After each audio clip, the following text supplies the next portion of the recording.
अस्सलाम वालेकुम रहमतुल्लाह।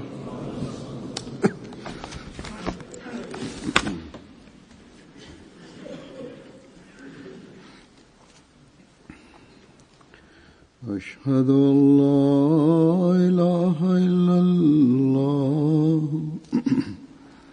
वहदहु ला शरीका लहु वअशहदु अन्ना मुहम्मदन अब्दुहु व रसूलुहु। अम्मा बादु फ़अऊज़ु बिल्लाहि मिनश शैतानिर रजीम।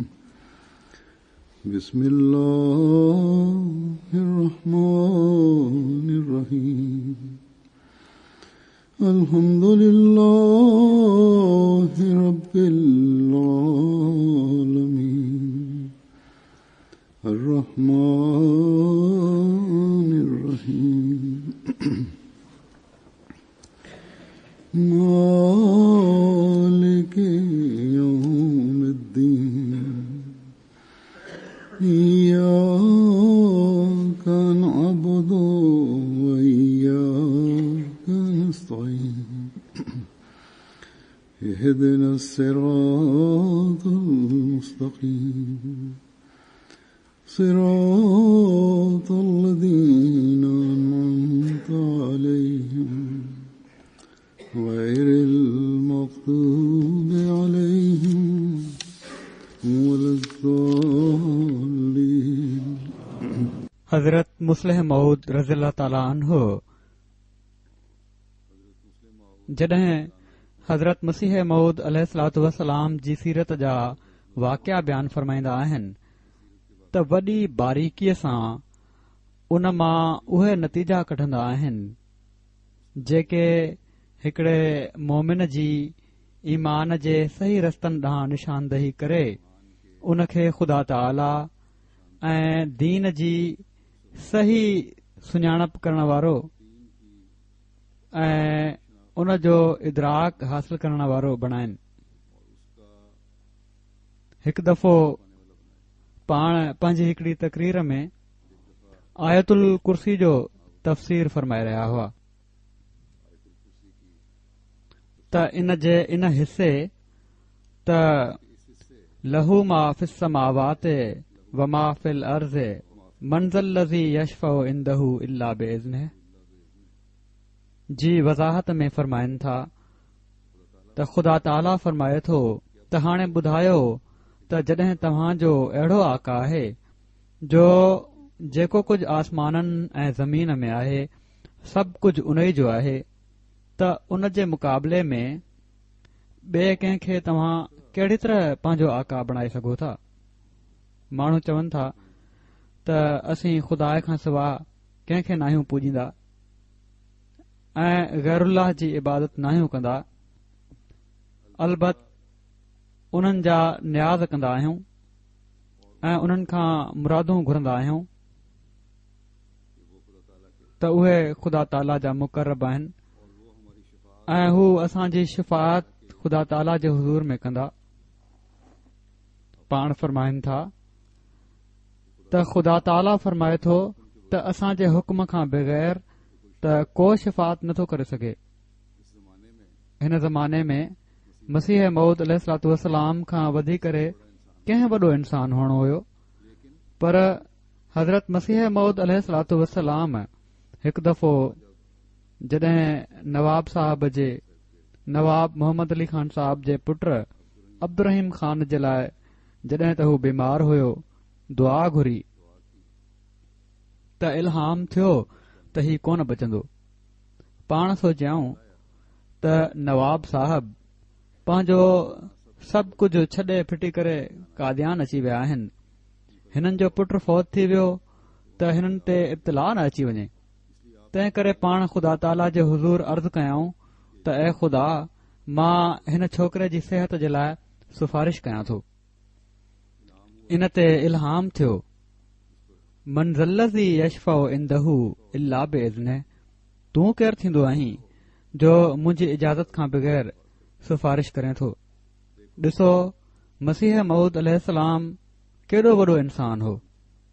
1300 सालनि खां उन जो दुनिया खे इंतज़ार हो, मगर हू बि जॾहिं सिफारिश करे थो त अल्लाह ताला फरमाए थो त तूं थींदो केरु आहे जो बग़ैर इजाज़त सिफारिश करीं। हज़रत साहब फरमाइनि था, हज़रत मसीह मौद अलैहिस्सलाम, त जॾहिं मूंखे ही इल्हाम थियो त मां किरी पियुसि ऐं बदन में ॾकणी शुरू थी वई, पर न हो जो मुंहिंजो साह निकिरी वञे हा। पर जॾहिं हीअ हालत थी त अल्लाह ताला फरमायो त ठीकु आहे, असीं सिफारिश जी इजाज़त ॾेई था छॾियूं, सिफारिश कर। जीअं त पाण सिफारिश कयाऊं ऐं अब्दुर रहीम ख़ान ठीक थी विया, चाक थी विया।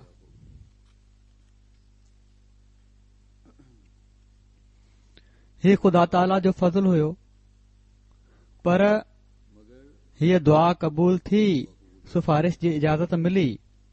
पर मसीह मौद जहिड़े इंसान खे जॾहिं अल्लाह ताला चए थो त तूं केरु थींदो आहे जो सिफारिश करीं, त ॿिया जेके माण्हू वॾा बणिया था वठनि, उन्हनि जी कहिड़ी हैसियत त कंहिंजी सिफारिश करे सघनि। हदीसुनि मां ख़बर पवे थी त पाण सॻोरन सल्लल्लाहु अलैहि वसल्लम खे जॾहिं इज़्न थींदो तॾहिं पाण सिफारिश कंदा। सो केॾो न नादान आहे उहो शख़्स जेको चए थो त मुंहिंजी सिफारिश ॿियो करे सघंदो। इन ग़लति तसवुर असांजे मुल्कनि जे माण्हुनि में, असांजे मुआशिरे में क़बर परस्ती जी बुराई बि विझी छॾी आहे। इन में मुब्तला थी चुका आहिनि ऐं शिरक कनि था, पीरनि खे पूॼनि था।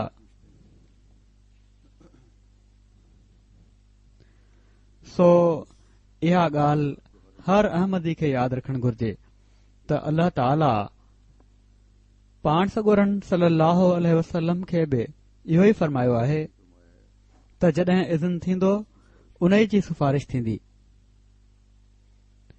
पोइ अल्लाह ताला हज़रत मसीह मऊद अलैहिस्सलाम सां कहिड़ी तरह पंहिंजी कुदरत जा अजाइबात ॾेखारींदो हुयो, इन जो हिकड़ो मिसाल ॾींदे हज़रत मुस्लिह मऊद फरमाइनि था त हिकु दफ़ो खेनि खंघि जी शिकायत हुई।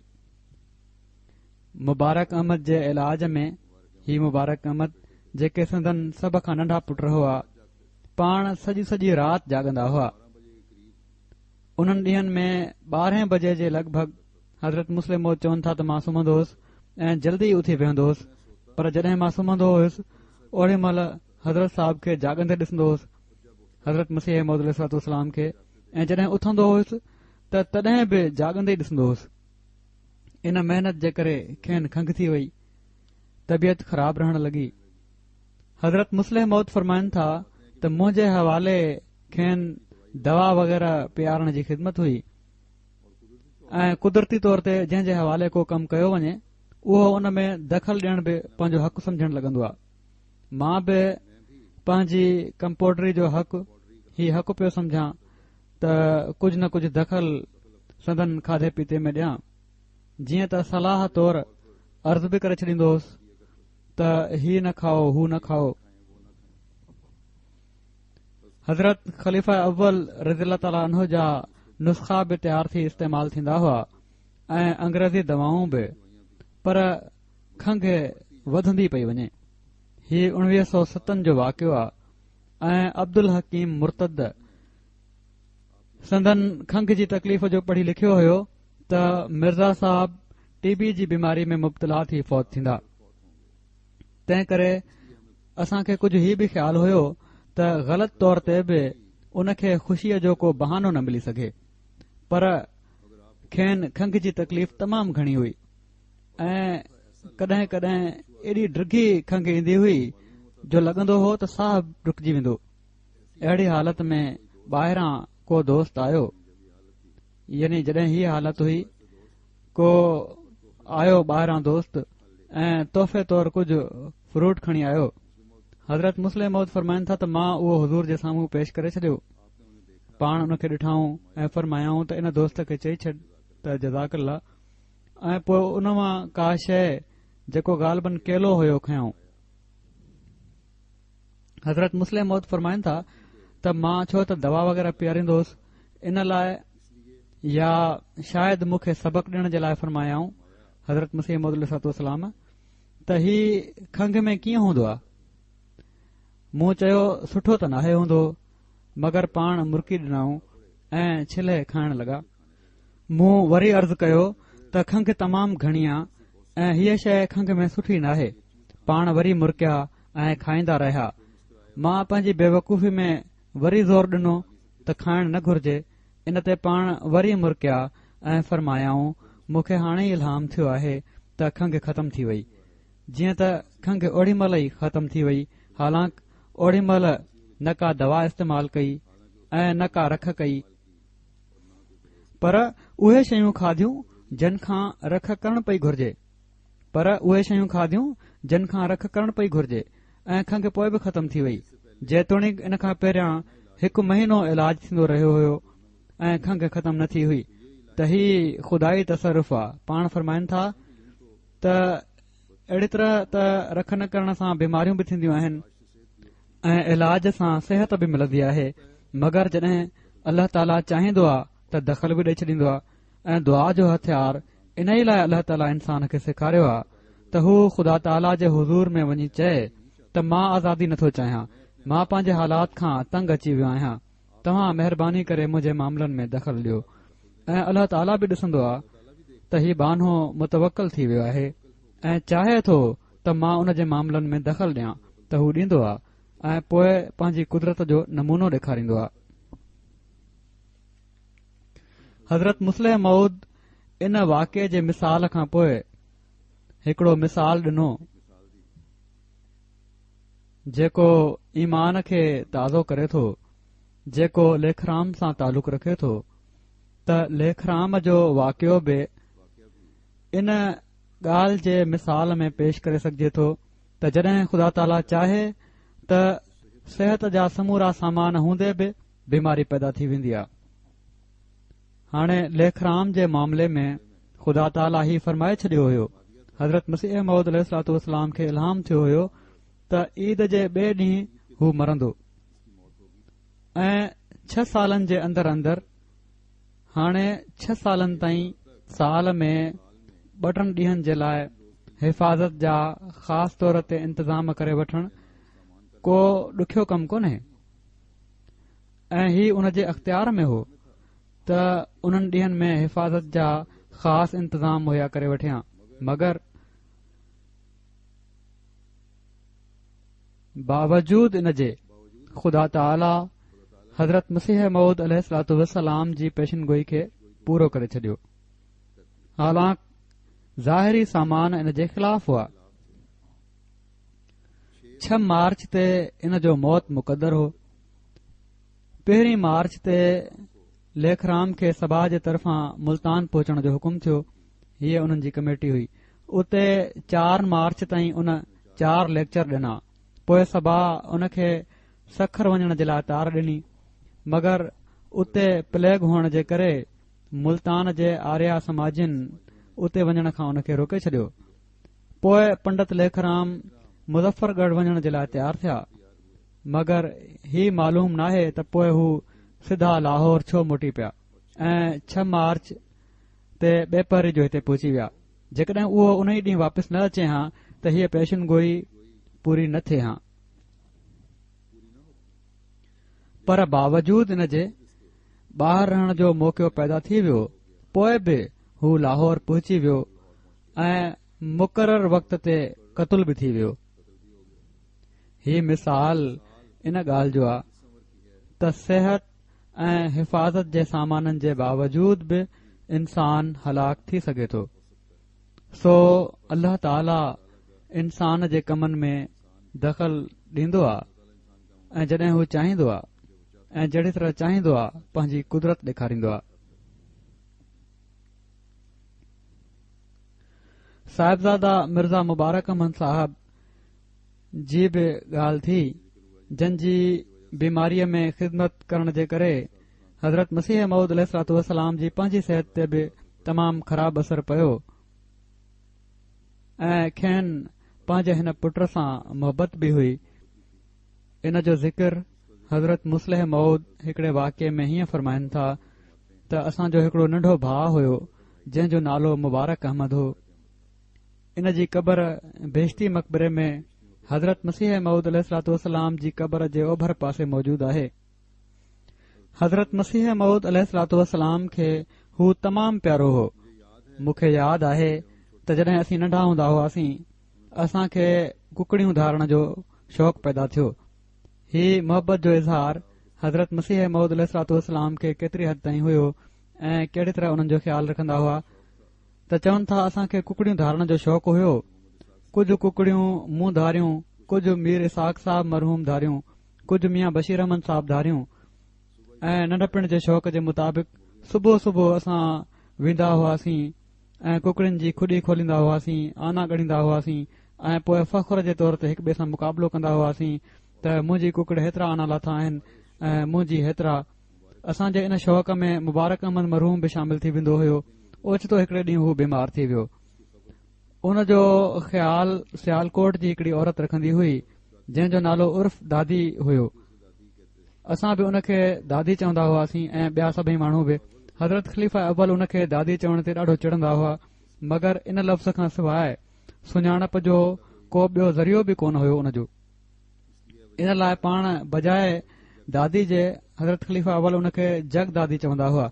जॾहिं मुबारक अहमद मरहूम बीमार थियो त दादी चई छॾियो त ही बीमार इन लाइ थियो आहे जो कुकड़ियुनि जे पुठियां ॾाढो थो वञे, उते थो रहे मुस्तकिल ऐं किनी जॻह आहे अहिड़ी तरह जी का शइ।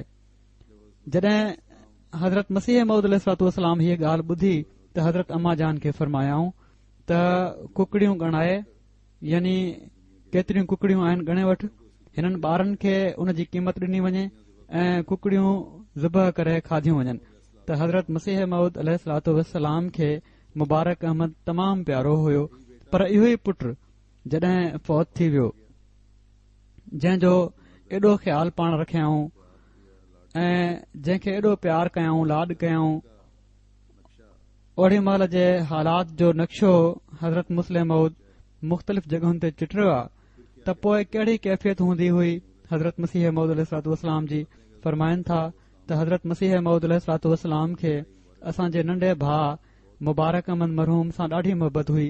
जॾहिं हू बीमार थियो त हज़रत मसीह मऊद अलैहिस्सलाम एॾी मेहनत ऐं एॾी तवजो सां उन जो इलाज कयो जो के माण्हू सम्झनि पिया त जेकॾहिं मुबारक अहमद फौत थी वियो त हज़रत मसीह मऊद अलैहिस्सलाम खे वॾो सख़्तु सदमो रसंदो।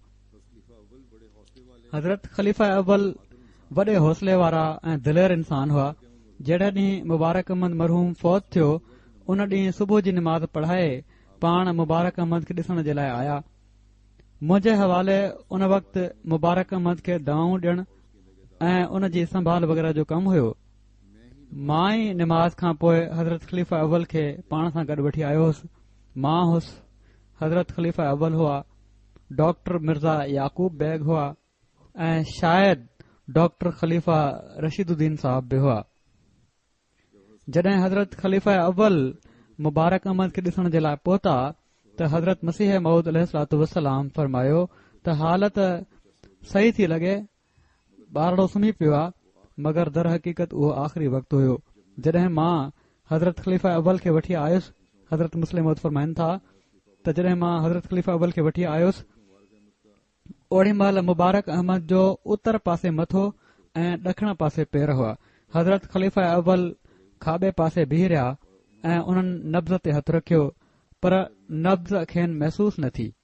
इन ते पाण हज़रत मसीह मऊद अलैहिस्सलाम खे चयाऊं त हुज़ूर मुश्क आणियो ऐं ख़ुदि हथ ठूठ जे भरिसां रखे नब्ज़ महसूस करणु शुरू कयाऊं त शायदि उते नब्ज़ महसूस थींदी हुजे, मगर उते बि नब्ज़ महसूस न थी। त वरी पाण हज़रत मसीह मऊद अलैहिस्सलाम खे मुखातिब थी चयाऊं त हुज़ूर जल्दी मुश्क आणियो ऐं ख़ुदि बगल जे वेझो पंहिंजो हथु खणी विया ऐं नब्ज़ महसूस करणु शुरू करे ॾिनऊं ऐं जॾहिं उते बि नब्ज़ महसूस न थी त घबराए चयाऊं हुज़ूर जल्दी मुश्क आणियो। इन अरसे में हज़रत मसीह मऊद अलैहिस्सलाम चाबिन जे छुगे मां कुंजी ॻोल्हे ट्रंक जो तालो खोले रहिया हुआ। जॾहिं आख़िरी भेरो हज़रत मौलवी साहब घबराहट में चयो त हुज़ूर जल्दी मुश्क आणियो त इहो सोचे त मुबारक अहमद जी वफ़ात सां हज़रत मसीह मौद अलैहिस्सलाम खे तमामु सख़्तु सदमो रसंदो। बावजूद तमामु दिलेर हुअण जे हज़रत ख़लीफ़ा अव्वल जा संदन पेर ॾकी विया ऐं हज़रत ख़लीफ़ा अव्वल बीह न सघिया ऐं ज़मीन ते वेही रहिया।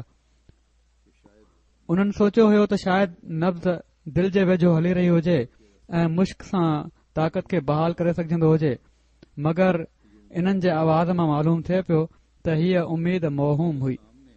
जॾहिं हज़रत मसीह मौद अलैहिस्सलाम संदन आवाज़ जे ढंग खे ॾिठो महसूस कयऊं त पाण समझी विया त मुबारक अहमद जो आख़िरी वक़्तु आहे ऐं पाण ट्रंक खोलण बंदि करे छॾियऊं ऐं फरमायाऊं त मौलवी साहब शायदि छोकिरो फौत थी वियो आहे। तव्हां एॾो घबराए छो विया आहियो? हीअ अल्लाह ताला जी हिकड़ी अमानत हुई जेका उन असां खे ॾिनी हुई। हाणे हू पंहिंजी अमानत वठी वियो आहे त असां खे इन ते कहिड़ो शिकवो थी सघे थो। वरी फरमायाऊं त तव्हां शायदि हीउ सोचींदा हुजो त मां छो त हिन जी ॾाढी ख़िदमत कई आहे, तंहिं करे मूंखे वधीक सदमो रसंदो। ख़िदमत करणु त मुंहिंजो फर्ज़ हुयो जेको मूं अदा करे छॾियो ऐं हाणे जॾहिं त हू फौत थी वियो आहे असीं अल्लाह ताला जी रज़ा ते पूरी तरह राज़ी आहियूं। जीअं त ओड़ी महिल ई पाण वेही दोस्तनि खे ख़त लिखणु शुरू करे ॾिनऊं। हिकड़े हंधि हज़रत मुस्लिम मौद फरमायो आहे त उते ई जिथे ही दवाऊं पयूं हुयूं उते कार्ड बि पिया हुआ जेके पोस्ट कार्ड हूंदा आहिनि। पाण बजाए दवा कढण जे पोइ उतां पाण कार्ड वग़ैरह कढिया, कलम कढियो ऐं ख़त लिखणु शुरू करे ॾिनऊं दोस्तनि खे जेके वेझा हुआ त मुबारक अहमद फौत थी वियो आहे। उहा अल्लाह ताला जी हिकड़ी अमानत हुई जेका उन असां खां वठी वरिती त मोमिन जो असुल कमु हीउ हूंदो आहे त हिकु पासे त जेसि ताईं थी सघे थो ॿिए जी ख़िदमत कंदो आहे ऐं उन ख़िदमत खे पंहिंजे लाइ सवाब जो सबबु समझंदो आहे, मगर ॿिए पासे जॾहिं अल्लाह ताला जी मर्ज़ी पूरी थींदी आहे त हू कंहिं क़िस्म जी घबराहट जो इज़हार नाहे कंदो। हू समझंदो आहे त ख़िदमत जो सवाब मूंखे मिली वियो। पर जेके रोज़ राड़ो करण वारा हूंदा आहिनि उहे दुनिया जी मुसीबत अलॻि सहंदा आहिनि ऐं आख़िरत जी मुसीबत अलॻि सहंदा आहिनि ऐं उन खां वधीक निभागो ॿियो केरु थो थी सघे जेको ॿीणी मुसीबत सहे, हिन जहान जी मुसीबत खे बि बर्दाश्त करे ऐं अॻिले जहान जी मुसीबत खे बि बर्दाश्त करे। वरी हज़रत मुस्लिम मौद हिकड़े हंधि इन ई बारे में इहो ई फरमाइनि था कादियान जे माण्हुनि खे मुखातिब कंदे त हिते रहण वारनि माण्हुनि ॾिठो हूंदो त मौलवी अब्दुल करीम साहब ऐं मुबारक अहमद जी बीमारी में हज़रत मसीह मौद अलैहिस्सलाम खे दवा दारू जो केॾो न ख्याल हूंदो हुयो। ॾिसण वारनि खे ईअं लॻंदो हुयो जो ॼण त पाण पंहिंजे सिलसिले जी तरक़ी इन्हनि जी ज़िंदगी ते समझनि पिया। उन्हनि ॾींहनि में सवाइ इन जे ॿी का ॻाल्हि ई न थींदी हुई त कहिड़ी तरह इलाज थिए ऐं कहिड़ो इलाज कयो वञे। पर उन्हनि जी वफ़ात महल छा थियो? इहो ई त ओचितो संदन अहिड़ी हालत मटिजी जो हैरत थी वई, या त एॾो जोश जो सुबुह खां वठी शाम ताईं उन्हनि जे ई दवा दारू जी ॻाल्हि आहे। मौलवी अब्दुल करीम साहब जो वक़्तु जॾहिं आयो हुयो ओड़ी महिल बि ऐं अज़ीज़म मुबारक अहमद जो या साहिबज़ादा मुबारक अहमद जो आयो ओड़ी महिल बि, या पाण इन ॻाल्हि ते खिली खिली ऐं तमामु बशाश चेहरे सां तकरीर फरमाए रहिया आहिनि त हिननि जी वफ़ात जे बारे में ख़ुदा ताला पहिरियां खां ई ॿुधाए छॾियो हुयो।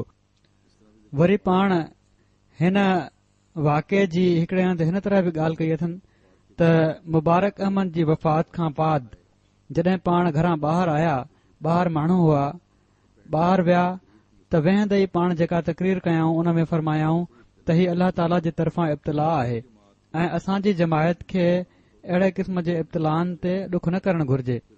वरी फरमायाऊं मुबारक अहमद जे बारे में फलाणे वक़्तु मूंखे इल्हाम थियो हुयो त हीउ नंढी उमिरि में ई फौत थी वेंदो। इन लाइ हीउ त ख़ुशी जो सबबु आहे त ख़ुदा ताला जो निशान पूरो थियो। हज़रत मुस्लिम मौद फरमाइनि था त सो असांजो पंहिंजो भाउ पुट या को ॿियो अज़ीज़ मिट माइट जेकॾहिं फौत थी वञे ऐं उन जी वफ़ात जे बारे में ख़ुदा ताला जी पेशिनगोई हुजे त रंज सां गॾोगॾु इन पेशिनगोई जे पूरो थियण ते असांखे ख़ुशी बि थींदी। ख़ुशी जो ही मतिलबु न आहे त असीं उन्हनि खे पराओ था समझूं, असां त उन्हनि खे पंहिंजो ई समझूं था, पर ख़ुदा ताला खे उन्हनि खां बि वधीक पंहिंजो समझूं था। ऐं हीउ असांजे लाइ नामुमकिन आहे त असीं ख़ुदा ताला जे कंहिं निशान खे लिकायूं। सो असांजो फर्ज़ आहे त असां दुनिया ते पंहिंजी ॿिन्ही ख़ूबियुनि खे ज़ाहिर कयूं। हिकु पासे ख़ुदा ताला जे इन अज़ीम शान कहरी निशान जी ॻाल्हि खे असीं दुनिया में फैलायूं ऐं माण्हुनि खे ॿुधायूं त हीउ हज़रत मसीह मौद अलैहिस्सलाम जी सदाकत जे लाइ ज़ाहिर थियो। ऐं ॿिए पासे मुसीबत जे सटियलनि ऐं ज़ख़्मियुनि जी इमदाद कयूं। मतिलबु हीउ आहे त जेके मुख़्तलिफ़ आफ़तुनि में मरनि था उहे बि असांजा पंहिंजा ई आहिनि। उहे मरनि था किन कहरी निशाननि जे करे, जंहिंजी पेशिन गोई हज़रत मसीह मऊद अलैहिस्सलाम फरमाई।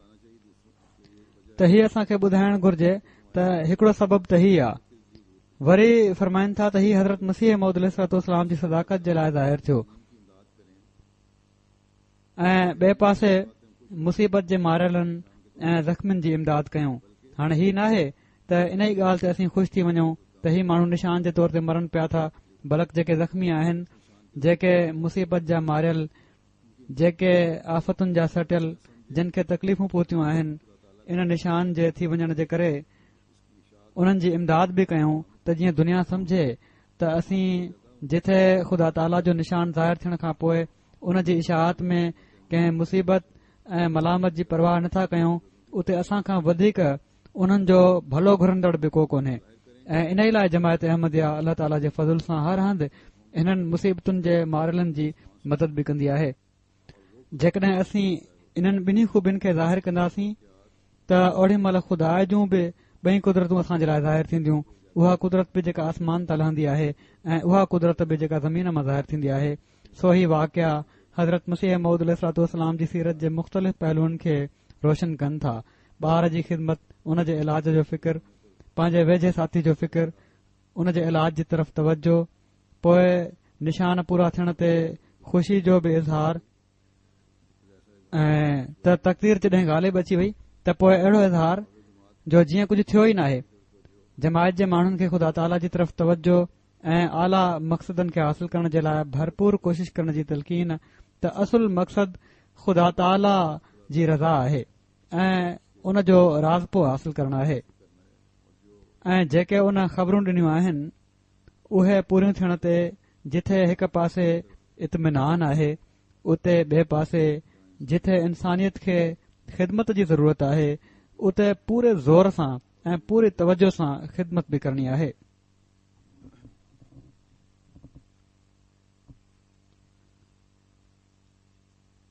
साहिबज़ादा मुबारक अहमद साहब जी ज़हानत ऐं ज़कावत जे बारे में हज़रत मुस्लिह मऊद फरमाइनि था त मां एहसास ऐं बहसी जे मिसाल जे ज़रिए समझायां थो। जन हज़रत साहब खे ॾिठो आहे उन्हनि खे ख़बर आहे त हज़रत साहब खे मुबारक अहमद सां केॾी न मोहबत हुई। इन मोहबत जा केतिरा ई सबब हुआ। पहिरियों ही त हू कमज़ोर हुयो ऐं कुझु न कुझु बीमार रहंदो हुयो, इन लाइ उन जी तरफ़ ख़ासि तवजो रखंदा हुआ। ऐं हीअ लाज़मी ॻाल्हि आहे त जंहिंजी तरफ़ ख़ासि तवजो हुजे उन सां मोहबत थी वेंदी आहे। ॿियो, हू जेतोणीकि असां खां नंढो हुयो ऐं उन जी उमिरि बि तमामु थोरी हुई, मगर तमामु ज़हीन ऐं ज़की हो। हज़रत मसीह मऊद अलैहिस्सलाम जी मोहबत जो हिकिड़ो ही बि सबबु हुयो त हू तमामु ज़हीन ऐं ज़की हुयो। उन जी उमिरि 7 साल हुई ऐं हू इन ई उमिरि में शेर चई वठंदो हुयो ऐं आम तौर ते उन जे शेर जो वज़न सही हूंदो हुयो। एॾी नंढी उमिरि में बि शेर चवंदा हुआ ऐं वज़न बि सही हूंदो हुयो। उन जी ज़हानत ऐं हाफ़िज़े जो मिसाल ही आहे त जॾहिं हज़रत साहब उहा वॾी नज़म जंहिंजो रदीफ़ यही है लिखियो त असां सभिनी खे फरमायाऊं त तव्हां काफ़ियो ॻोल्हियो। उन यानी साहिबज़ादा मुबारक अहमद असां सभिनी खां वधीक काफ़िया ॿुधाया, जिन में केतिरा ई उम्दा काफ़िया हुआ।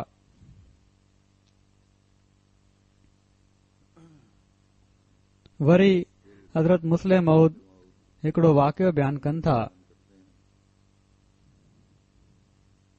जंहिंजो तालुक़ ही आहे त मख़लूक जी जिस्मानी ख़िदमत बि करणु घुर्जे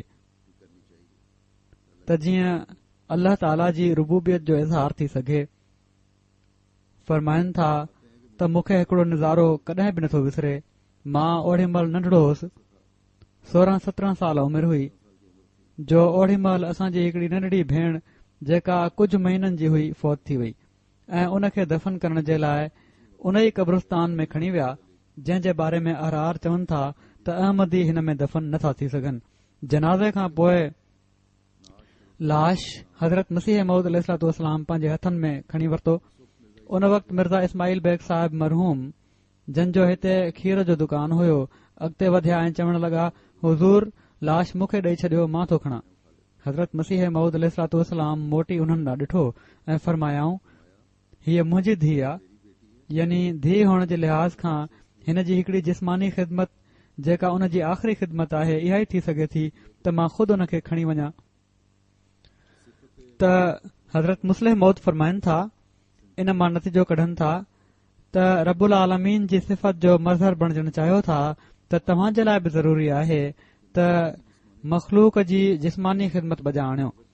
जेकॾहिं तव्हां दीन जी ख़िदमत में पंहिंजी समूरी जाइदाद ॾेई था छॾियो, पंहिंजी सभु कमाई इस्लाम जी इशाअत जे लाइ ख़र्च था करे छॾियो त तव्हां मलकियत जा मज़हर त बणिजी वेंदो, मालिकियत जा मज़हर त बणिजी वेंदो या मलकियत जा मज़हर बणिजी वेंदो, मगर रब्बुल आलमीन जा मज़हर न बणजंदो। छो त रब्बुल आलमीन जो मज़हर बणजण जे लाइ ज़रूरी आहे त तव्हां पंहिंजे हथ सां कमु कयो ऐं ग़रीबनि जी ख़िदमत जे लाइ तयारु रहो। सो हीअ ख़ूबसूरत वज़ाहत आहे रब्बुल आलमीन जो मज़हर बणजण जे लाइ त पंहिंजे हथ सां न सिर्फ़ पंहिंजनि जी बल्कि गैरनि जी बि ख़िदमत करण जी कोशिश कयो। जेकॾहिं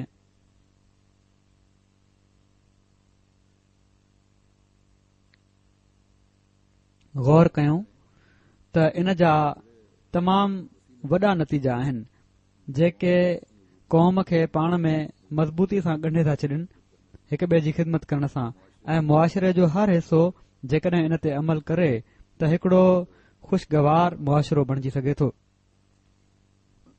वरी हज़रत मसीह मऊद अलैहिस्सलाम जे तवक्कुल दुआ जे क़बूल थियण, पंहिंजी सचाईअ ते कामिल यकीन हुअण जो हिकड़ो वाक़ियो बयानु कंदे हज़रत मुस्लिम मऊद फरमायो त हज़रत मसीह मऊद अलैहिस्सलाम जे ज़माने में हिकु दफ़ो कपूरथले जे अहमदिन ऐं गैर अहमदिन जो उतां जी हिकड़ी मस्जिद जे बारे में केस थी पियो।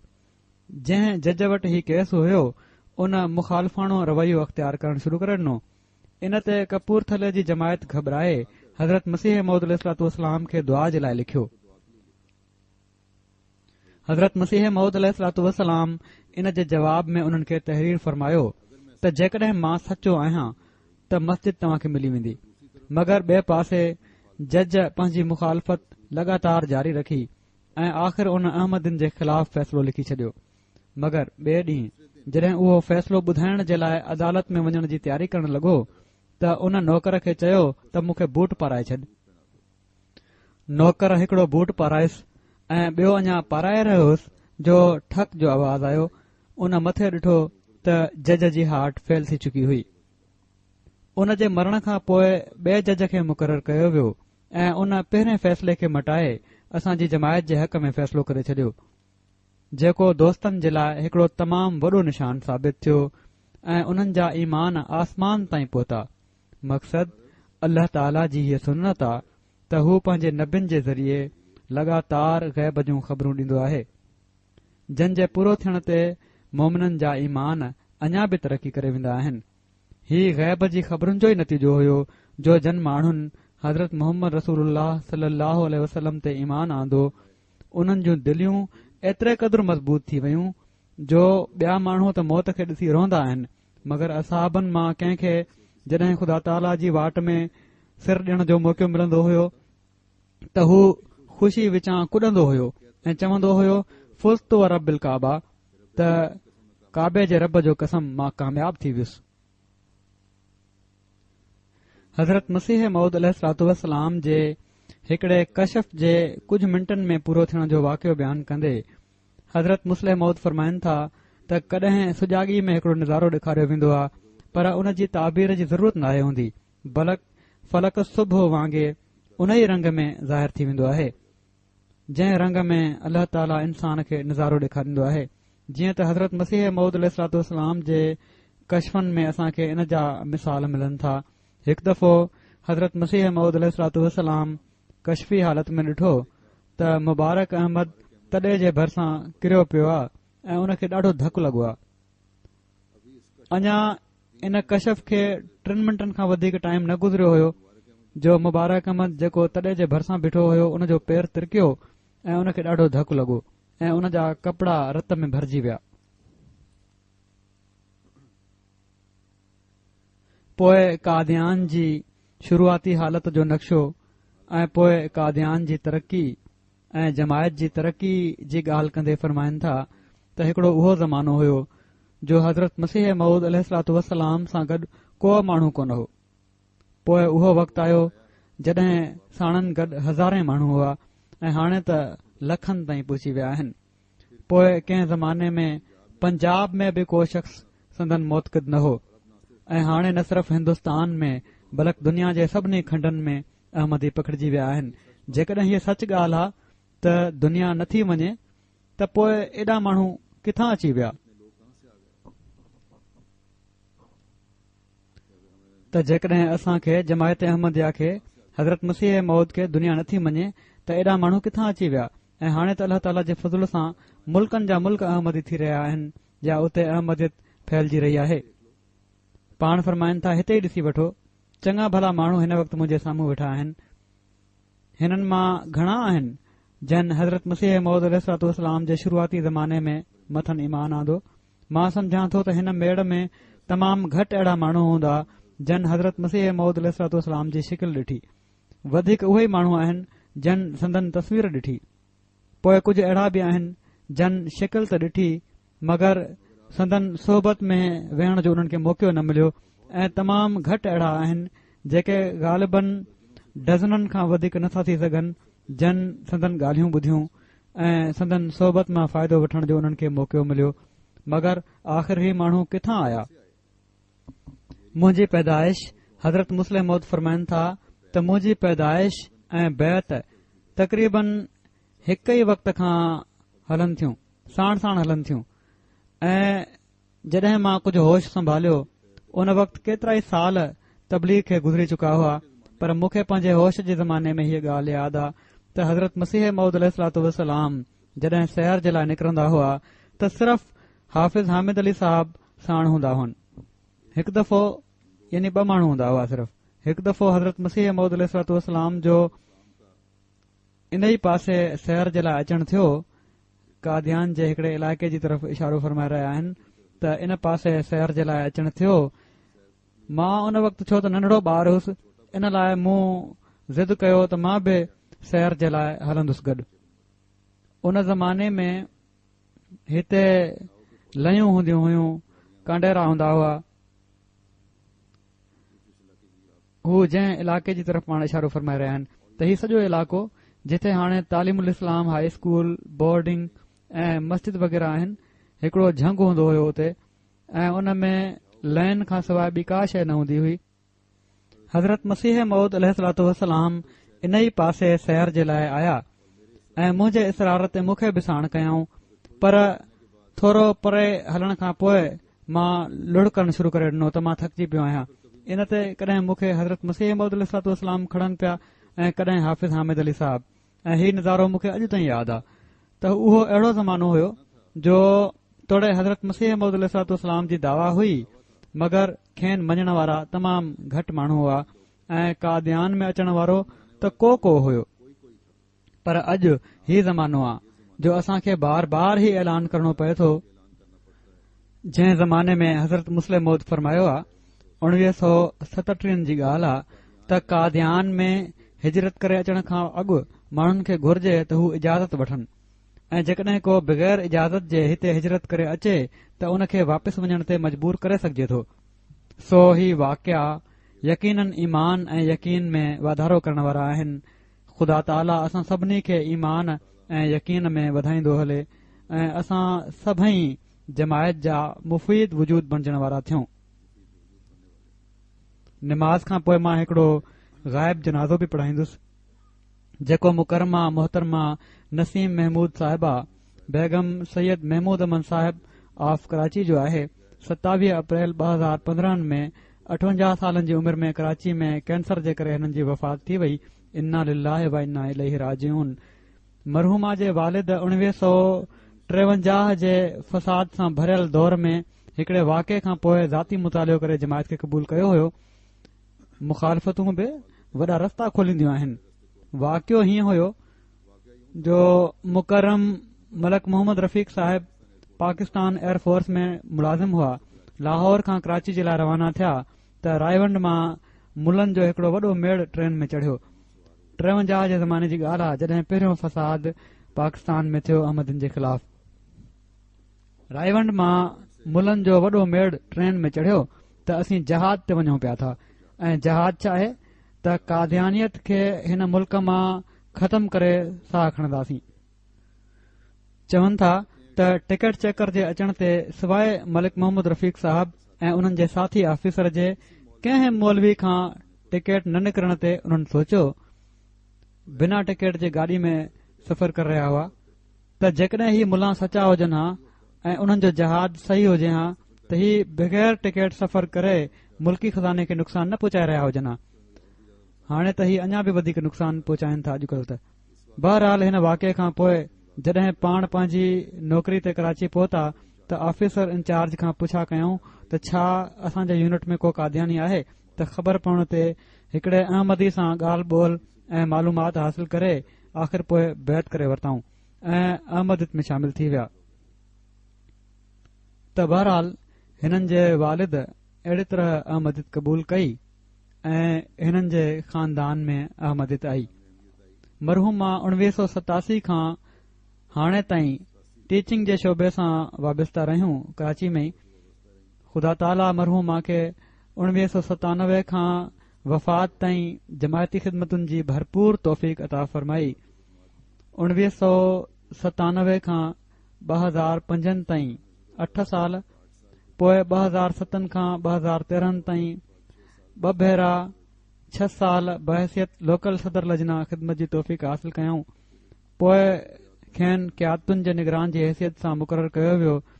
ज़िले कराची जी आमला जूं मेंबर रहियूं ऐं अल्लाह ताला जे फज़ल सां तौफ़ीक़ हासिल कंदियूं रहियूं। मरहूमा मूसिया बि हुयूं।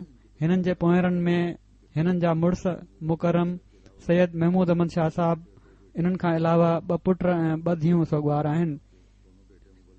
हिननि जा 2 पुट सिलसिले जा मुबलिग आहिनि, हाफ़िज़ सैयद शाहिद अहमद साहिब जेके नाइजेरिया में आहिनि ऐं ॿिया पुट मुकरम हाफ़िज़ सैयद मशहूद अहमद साहिब जेके जामिया अहमदिया यूके में ख़िदमत जी तौफ़ीक़ हासिल कनि पिया था। ही वञी बि न सघिया वालदा जे जनाज़े ते। इहे ई हाफ़िज़ सैयद मशहूद अहमद साहिब तहरीर कनि था त ख़ाकसार जे वालदेन पंहिंजे 2 पुटनि खे क़ुर पाक हिफ़्ज़ कराए ख़ुदा जी वाट में पेश करण जी तौफ़ीक़ हासिल कई। 2 खे हाफ़िज़ क़ुर बणायऊं, पोइ जामिया में दाख़िल करायऊं। वालदा मोहतरमा हर मामले में दीन खे दुनिया ते मुक़दम रखियो ऐं नंढपिण खां ई असांजे ज़हननि में हीअ ॻाल्हि पकी कयईं त असां सिर्फ़ जमायत जी ख़िदमत करणी आहे। चवनि था मूंखे यादि आहे त नंढी उमिरि खां ई राति जो सुम्हण महिल रसूल करीम सल्लल्लाहु अलैहि वसल्लम जूं दुआऊं यादि कराइण सां गॾोगॾु असांजे लाइ दुआऊं करण उन्हनि जो मामूल हुयो। ख़ुसूसी तौर ते हज़रत मसीह मौद अलैहिस्सलाम जी पंहिंजी औलाद जे हक़ में लिखियल मंज़ूम दुआ मेरे मौला मेरी एक दुआ है जा शेर झुंगारींदियूं हुयूं ऐं तमामु दर्द सां पढ़ंदियूं हुयूं।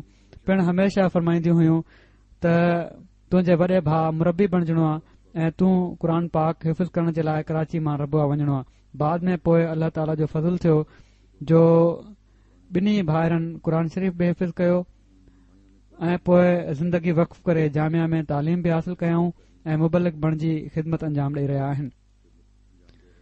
हीअ चवनि था त मदरसतुल हिफ़्ज़ में असांजे क़याम जे दौरान असांजी वालदा कराची खां रबुआ जो सफ़र तक़रीबन हर महीने कंदियूं हुयूं ऐं इन दौर में रेल जो सिस्टम बि तमामु ख़राब ऐं तकलीफ़ ॾींदड़ हुयो। पाण असां सां रलिजी असांजो हिफ़्ज़ शुदा हिसो पाण बि ॿुधंदियूं हुयूं। असांजा कपड़ा धोइण, इस्त्री करण ऐं हिकड़ो ॾींहुं ख़िदमत करण खां पोइ अॻिले ॾींहुं वरी वापसि कराची वञी छो त तदरीस जे शोबे सां लाॻापियल हुयूं पंहिंजे स्कूल में वञी तदरीसी ज़िम्मेवारियूं अदा कंदियूं हुयूं। चवनि था त जॾहिं मां कुझु ॾींहं पहिरियां ही उते वियल हुया बीमार हुयूं उन वक़्तु जनाज़े ते त न वञी सघिया, छो त शामिल न थी सघिया, पर बीमारी में वञी हिकु दफ़ो मिली आया हुआ। चवनि था जॾहिं उते वियुसि त मूंखे फरमाइण लॻियूं त मां अल्लाह ताला खां हमेशा हीअ दुआ घुरंदी आहियां त ऐं मुंहिंजा मालिक मूंखे मुंहिंजे वाक़फ़ीन ज़िंदगी पुटनि जे लाइ इब्तिला न बणाइजांइ। संदन सीरत जो हिकिड़ो निमाया पहलू हीउ बि हुयो त पंहिंजनि ऐं गैरनि जी ॿारड़ियुनि जी शादियुनि जा मसइला ऐं रिश्ते जा मसइला हल करण में ॾाढी मदद कंदियूं हुयूं, वॾी तड़प रखंदियूं हुयूं ऐं अल्लाह ताला जे फज़ुल सां जमायत ऐं जमायत जे माण्हुनि सां सिर्फ़ ख़ुदा जी ख़ातिर हमदर्दी जो जेको तालुक़ हुयो उहो बि निरालो ऐं वॾे शान वारो हुयो। अल्लाह ताला मरहूमा जा दर्जात बुलंद फरमाए ऐं उन्हनि जी औलाद खे बि हिननि जूं नेकियूं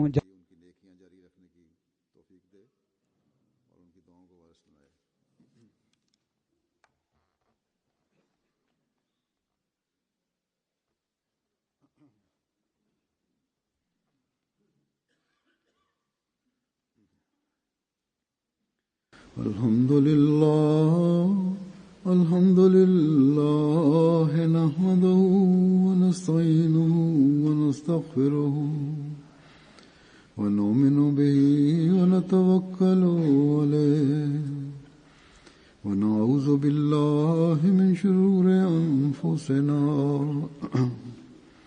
ومن سيئات أعمالنا من يهده الله فلا مضل له ومن يضلل فلا هادي له ونشهد أن لا إله إلا الله ونشهد أن محمدا عبده ورسوله عباد الله رحمكم الله إن الله يأمر بالعدل والإحسان وإيتاء ذي القربى وينهى عن الفحشاء والمنكر والبغي يعظكم لعلكم تذكرون اذكروا الله يذكركم وادعوه يستجب لكم ولذكر الله أكبر.